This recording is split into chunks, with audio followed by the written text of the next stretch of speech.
ហើយនេះសូមឲ្យប្រាប់ខ្ញុំត្រង់មកឯងរំកំណត់ជាមួយចាំងប៉ែមកកុហកខ្ញុំមែនទេកុំនិយាយកុហកអីម៉ាក់ពិតជាមិនស្មានថា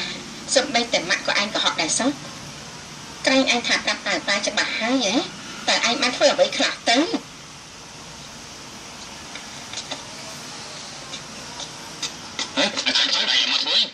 មកសេមកទីនេះទៅចេញទៅមកដល់រឿងអត់ទៅហើយ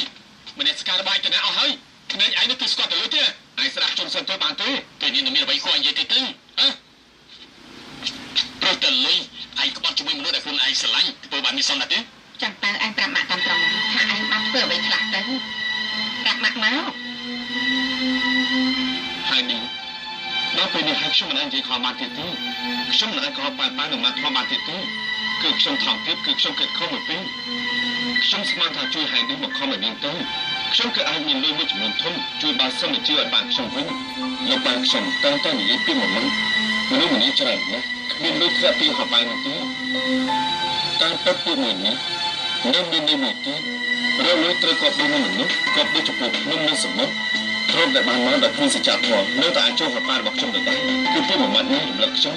ហើយនេះនាងប្រាប់ខ្ញុំទុតិយណាក៏ត្រូវលុយសមុទ្រដែលម៉ាក់ផ្លែផ្សាយមកដែរមិនអាចអស់នរណាឃើញបាននោះទេអញនិយាយថាម៉េចសម្បត្តិស្អីទៅសមុទ្រនោះខ្ញុំពិតជាលុយបានហើយហើយដល់ចោលទៀតតែរបស់ដែលដុតគឺស្រន់សមុទ្រតែប៉ុណ្ណោះព្រោះខ្ញុំពិតជាឆ្លងខ្លួនឯងផុតមក